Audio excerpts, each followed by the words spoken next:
Hello, everybody. Welcome to Learning from the Masters. This is episode number 4. I'm Jason Meyer, and here with me tonight, helping out, is Satyama. So, welcome, everybody. Cindy had to take Izzy to the high school for, what is it? I guess orientation or high school tour or something. So, she couldn't be here, so Satyama's here. So be nice to her and give her a minute. But so far, everything's going super smooth. So if this is your first time here, I really recommend to get the most out of this is go back and watch this in sequence and do the exercises. They're going to build on each other. And although each week it doesn't seem like much, by doing it, you're getting part of the pattern down. Okay, at the end of this, we're going to go through the whole pattern. And if you haven't practiced the pattern, you're going to get lost really quick. But if you're doing these exercises every week and coming along with, which a lot of you are, I'm getting a lot of photos and everything. Those was great. Keep sending those in. When we get ready to give you the full Monty, so to speak, you're going to be right there and you're going to have it. All right, so good to see so many of you painting again and working with you. It's been quite a while. I took a little time off, but that's where this program came from. So hopefully it was time well spent. Tonight we're going to get right into it. Again, it'll be the Masters. Then I'll do a little demo. From the demo, we'll look at some student work, and then we'll end with the exercise. I'll entertain a question or two if there's any at the end. I know this goes pretty fast, and the feedback we're getting is we're taking all the time to process, so we don't have questions yet. So, which that is fine, but if you do have a question, go ahead and write it down, and at the end of the program, we'll take care of it. All right, well, let's start off with a few Masters works and see what those guys are up to. The Masters know the power of green to spotlight red, the power of red to show off green, the power of dark to light something up, the power of the middle to bring light and dark into harmony.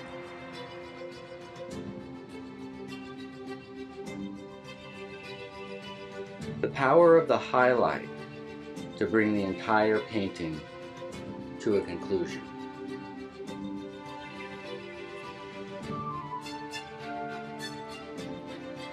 It is a game of pushing and pulling to achieve an asymmetrical balance in the painting.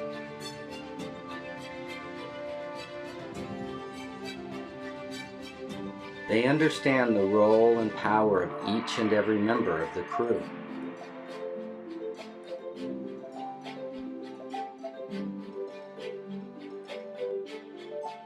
And employ them accordingly.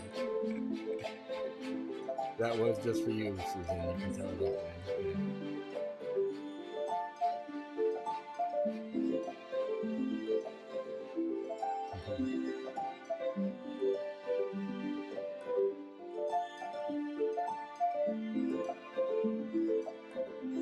Peterson. I made it. Hey, Darlene. Along with visual power and harmony, there's another quality that the master insists upon. That is aliveness, a sense of life in the work. The magic middle will again play a major role in bringing a piece to life.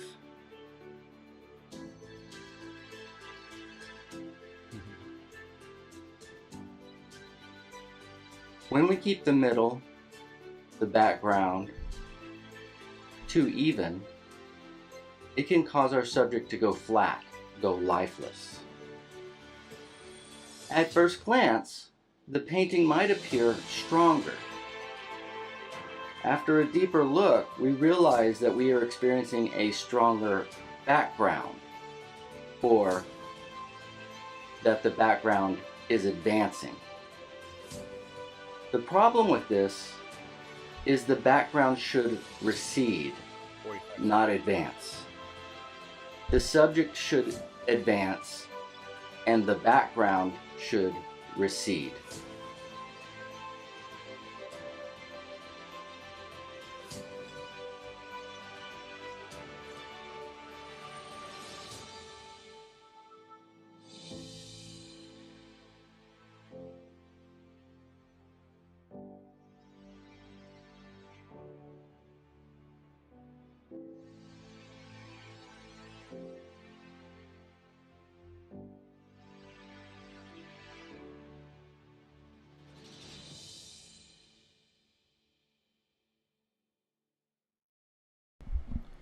All right, sorry about that chitter chatter in the background. Forgot to hit a mute button, but hopefully you guys picked up all on that.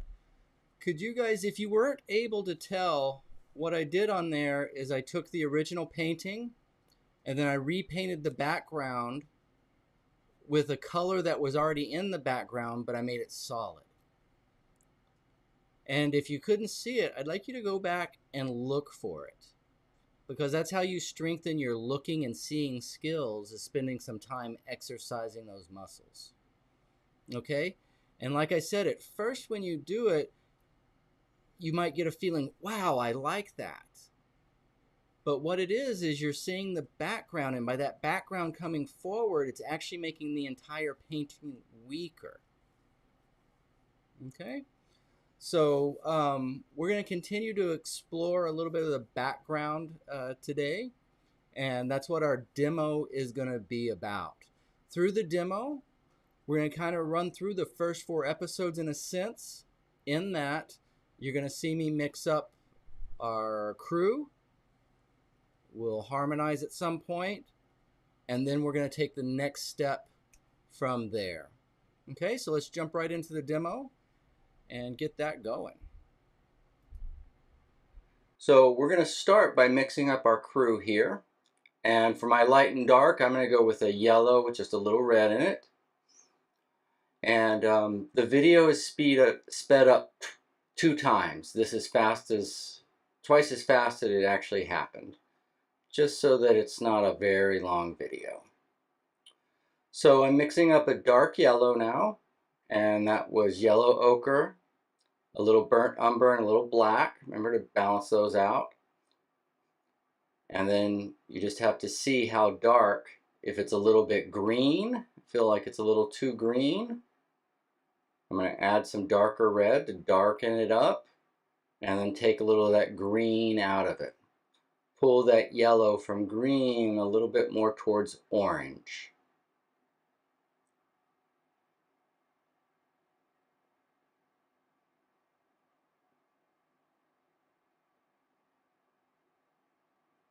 And remember what we're mixing up for. We're mixing up for visual power. So this would be our darkest value. And then for our light value, mostly yellow ochre with just a touch of umber. We're going to have no cadmiums in this one, but we will add a good bite of white. And the white is what makes it look lit up. A common misunderstanding is that the brighter the color is, the more it looks lit. Actually, the stronger the light is, generally speaking, the grayer the color will be, because the light will gray blanch out that color. Okay, so if we get it, even though as we add the white, it neutralizes it a bit, it's still bringing it to life because it's starting to look lit up. Okay, so we've got a dark and a light. We're going to find our middle. And for me, I'm going to go in the orange range. So that's going to be some black. Excuse me, I said orange, I meant purple. We're going to go in the purple range here for the middle, right? And it's going to be more of a neutral purple because we want the middle to recede or fall back, not to advance. So our light and our dark is going to be from our warm side of our palette, right? A yellow yellow slightly leading to orange. And then my gray is going to be from the cool side of the palette. And we're doing this to facilitate visual power. Make sure that the light and dark on my subject is painted with paint that advances, and that the middle or the background is painted with paint that in relationship to the light and the dark will recede. Okay, you're going to see I kind of flip out here in a second, and oh, it's right here. And I need to lighten that. What I do is I darken it. Sometimes that happens, but we'll fix that here in just a second. Because our middle is really supposed to be between our light and our dark value. Okay, then for our highlight, we just take a little bit of our middle and we add it to white. Right, so that we can bring everything to a little bit closer value.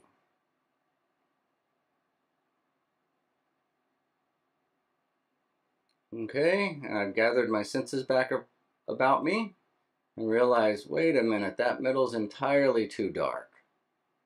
Right, and that's why it's a good idea to get everything mixed up at once and then give it one last look over and make sure you haven't made any mistakes or were thinking darker when you should have been thinking lighter.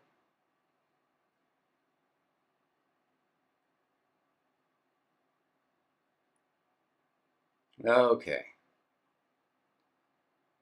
So now we're just going to do a little sphere. I'm going to make it about that big. And I mixed up plenty of paint because we're going to end up doing this 3 times. And I want you to see the difference in each time. Right? So what do? We set our crew up. And now we're getting to work. We're going to start with our dark. And then we want to make sure our background is weaker than our dark.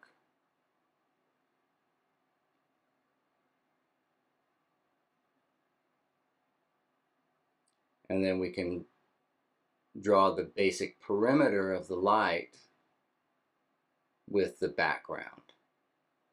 And paint it, because we're painting in mass. We're not trying to do line to line, but we're trying to do big masses. That's how paint works.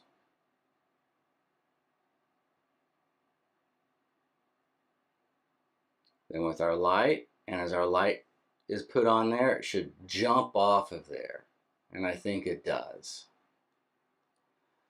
So I messed up here. Does anybody realize what I did? What I did? Gonna mess with the highlight. Well, I just picked up a crew and I went to work. I didn't harmonize the crew, did I? Okay, so remember the setup is the first step. And then after the setup, we want to harmonize. Your dark will only get your light. Your background will get your light and your dark. And your light will get a little bit of dark and background. So we're going to bring these into harmony a bit. And then we're going to do another demo and see how that changed, how that changes the look.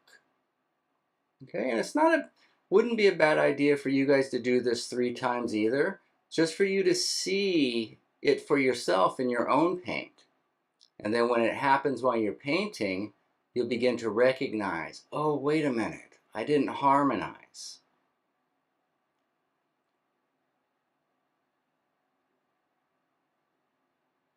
So let's go for our second attempt here. We get our dark acting as our shadow.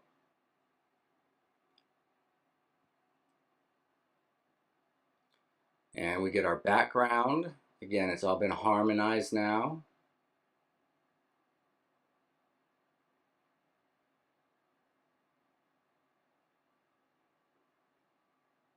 And then this should pop. Right? Does that just jump right over there? Yeah, because it's the visual power. That's what we want to make sure that we have.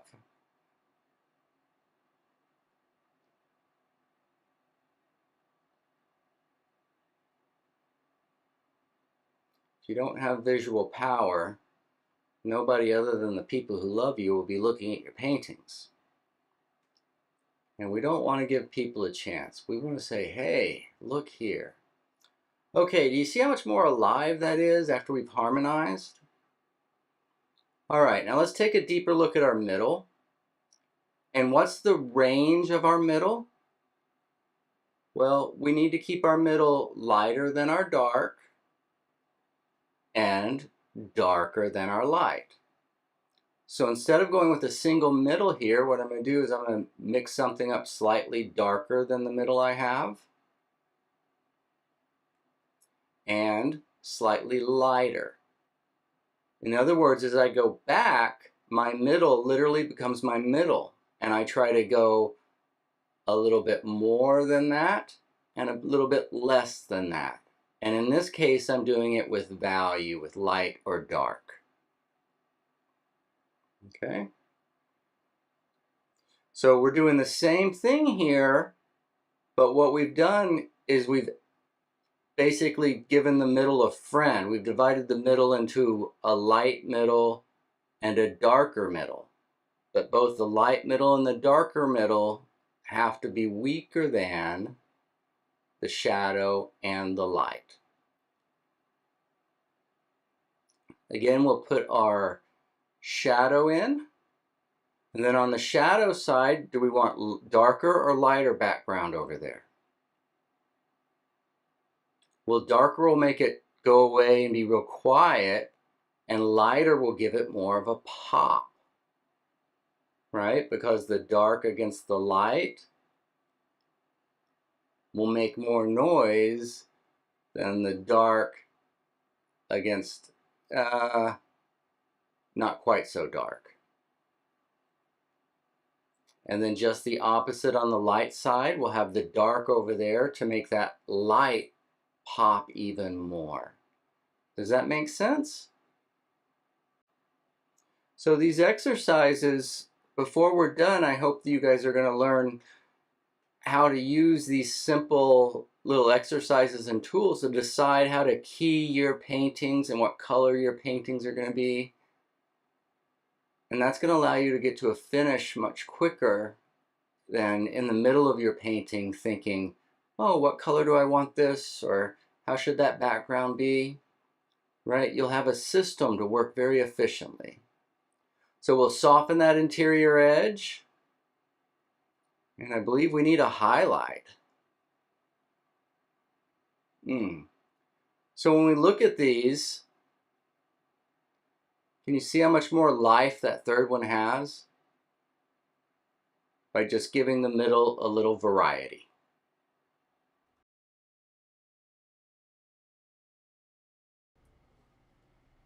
Okay, did you guys catch that? So the first one was the setup without harmony. The second was a setup with harmony. And then the third, we took an additional step tonight. And that step was, instead of making the background solid side to side, we had one side that was darker background and one side that was lighter background. I don't have good light shadow here. It's coming at me from all angles. But the lighter background we can put next to the shadow, and then the darker background we can put next to the light, and that will give you more drama. Okay, so that's all we were showing you there.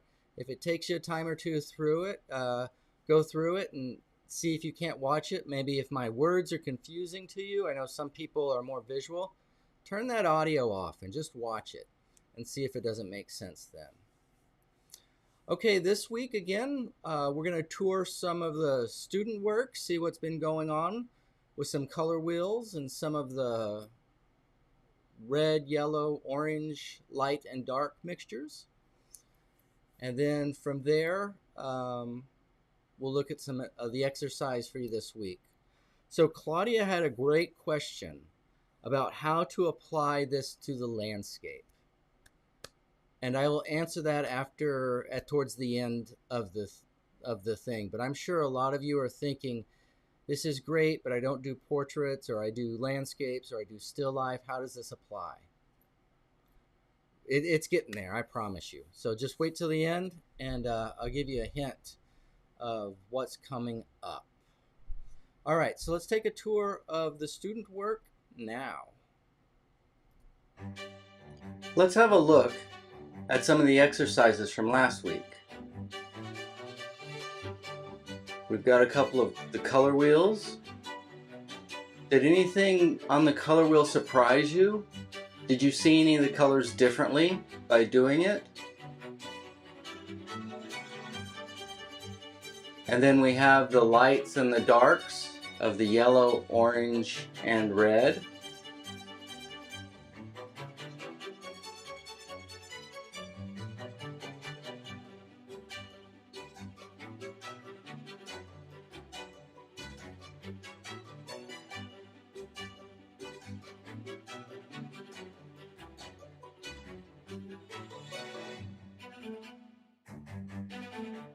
So this week I thought what we would do is let's look again at some of the last week's work that we looked at last week. And then what I'd like to do is I want to take this exact same work, and what happens when we modify the background. Again, talking about the magic middle, and this is going to prepare us for our exercise this week. So this is working really well. And if we put the middle and bury the middle a little bit, look how strong that becomes.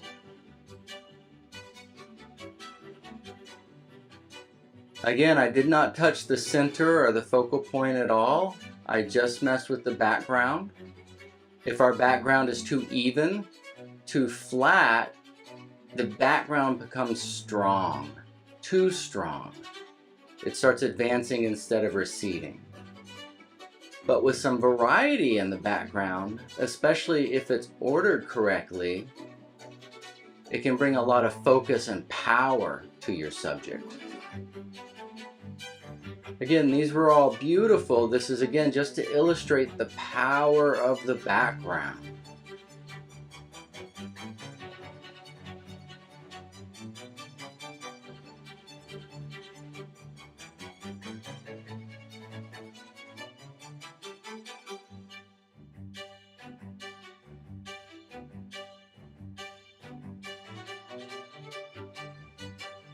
Varying the background even a little more. Ooh, now that's even more focus.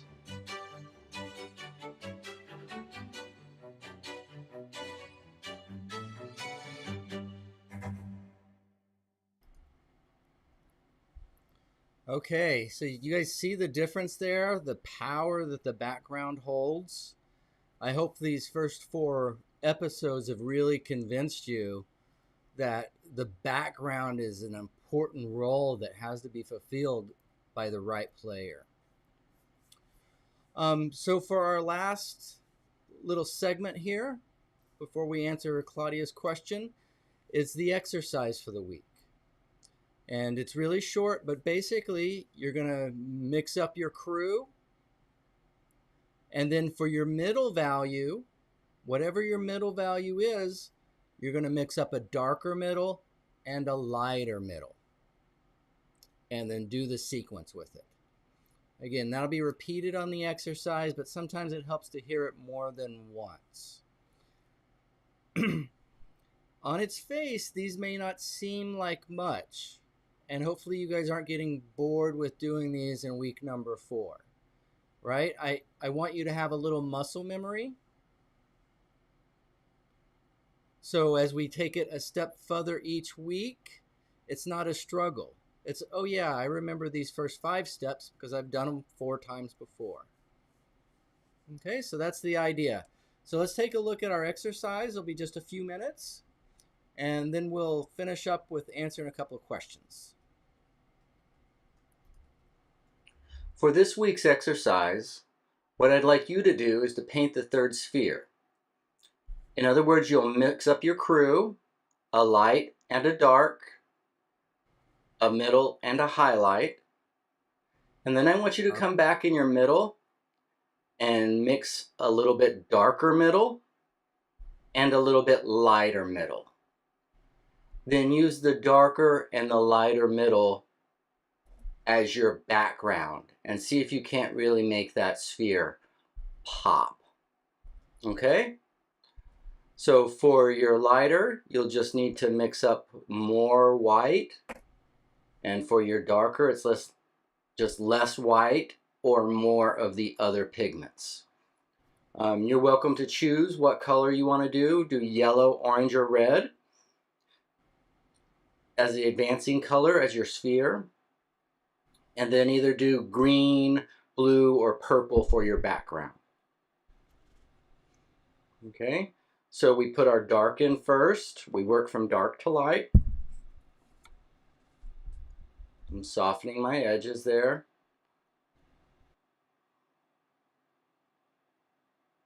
Okay, and then outside of your dark, you want your lighter value. So if you're working from dark to light, you really should put your dark on first over the light side. But we need to see how this works with the dark.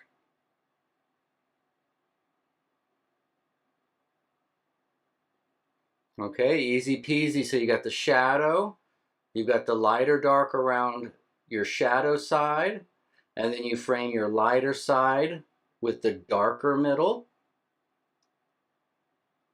And then when your light goes on there, it should just explode off the page. Okay, and then once you tend to your highlight and softening the edges, man, you should have a very strong, visually powerful, harmonious sphere. Okay, so set up your crew. Don't forget to harmonize them before you start. And then add an additional darker middle and lighter middle to the mix. And then don't forget to send those pictures in so we can have a look at them and talk about them next week. Okay, have fun, guys.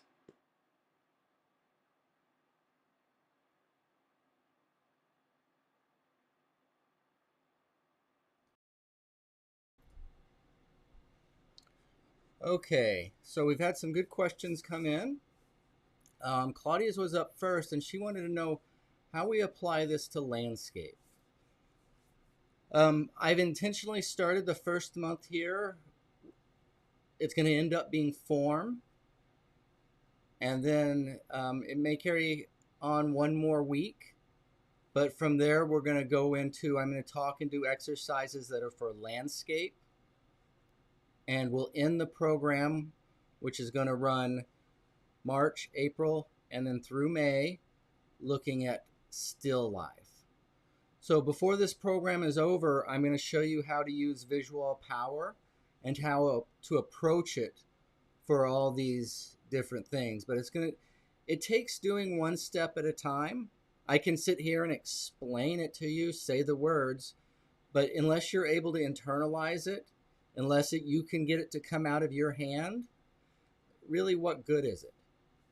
So I really believe after all of my years of teaching, my decades of teaching, that unless the student does it, and unless the student does it repeatedly to the point that they own it, it doesn't do them much good in the long run. Okay? So I hope you guys will have a little faith in me and keep coming along, even when this seems to get a bit tedious, because it's just after those tedious moments where I'm able to share the overall with you, and you're going to see. So what have we been talking about? We've been talking about visual power. And instead of working from edge to edge, about getting the visual power inside the form, so you're looking inside, your eye goes the inside of the form instead of the edge or the end of the form. Okay, and we've done that with a certain crew. We've learned that it doesn't take bright colors to make a beautiful painting. It takes the right relationship of colors, and it takes the right roles being fulfilled, i.e. a dark, a middle, a light, and a highlight. And I can hear so many of you going, yeah, but what about this painting, the Hosep Pushmans? They had yellow and green and red in them. They didn't have just one color. We're going to get to that too. But until you guys can manage one color, it's not much use in me talking about multiple colors. Okay? And we're going to get there soon, Claudia. We're going to get there very soon. And then Peggy asked, Harmony, not sure I get it. Claudia's crews get impatient. I know, we got to keep those crews in order. That's why you're the boss man, the boss woman, getting it done. So Peggy's asking, Harmony, not sure I get it. I'm not sure, Peggy, if you mean you don't know what colors to mix with what or why we do it. The reason we do it is we can have visual power with no harmony. And let me try to show that as an example here on the iPad. Okay, I believe this originally was Kareen's work, and I've worked on it a little bit. But the shadow turned out just a little bit red. Let's just work on this layer here.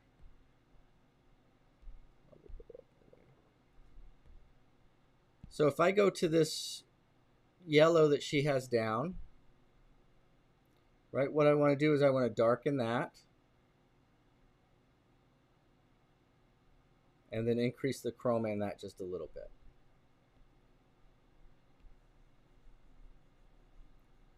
Okay, and you see how the shadow, it doesn't feel like it belongs to that yellow. Well, that's what we call that's out of harmony. Like they don't belong together. Okay, and then let's take this background. So we have a yellow up there. And then what if we took this background a little more, instead of purple, let's see, what do we want to do? Why don't we just, yeah, let's do a brighter red background. We'll bring that in between there. Now, first thing you should notice is that red's going to be stronger than the yellow, right? In other words, that red advances towards us. It comes at us. And that's not what we want the background to do. So what I can do is I can darken it down a bit, and I can also take some of the chroma out or neutralize it a bit. And I need this to be between, there we go. And this won't look too bad.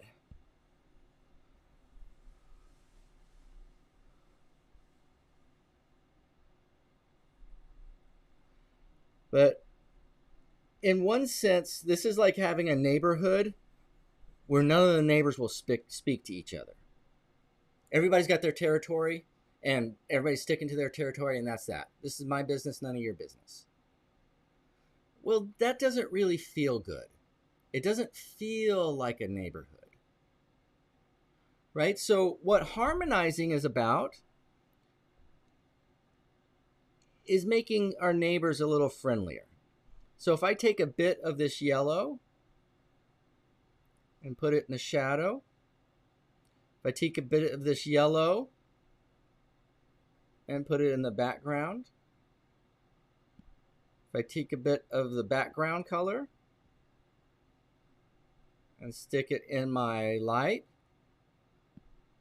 take a bit of my shadow, stick it in my light, and stick it in my background. Then if I work that paint in, what happens is it's a richer visual experience. And it's a richer visual experience because the tension of the neighborhood's gone. right? The neighbors get along. We look out after each other's house. We make sure if somebody's sick that they're taken care of. That's harmony. And what I mean by that is we want visually for it to feel like that. Like these things just belong together. They feel good. Look at that shadow. Now it got a little light there, didn't it? Got a little light there. So I'm going to pull the dark into the light instead of the light into the dark.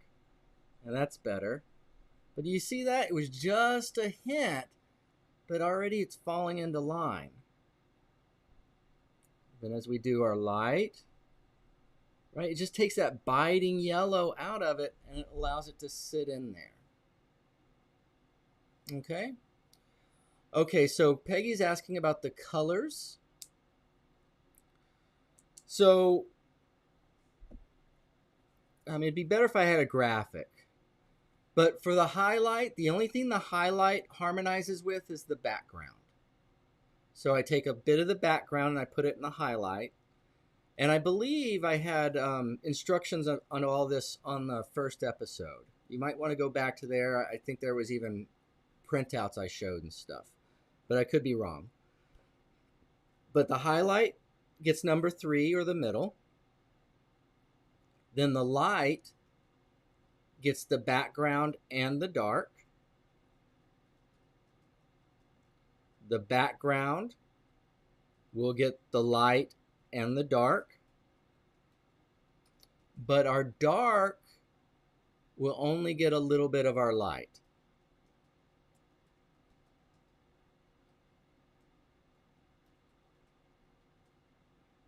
Okay, so hopefully, I know Peggy wasn't the only one going, which there are different ways that you can harmonize, but I'm kind of being really strict here on what we do and telling you exactly how to do it so that we can all stay on the same page.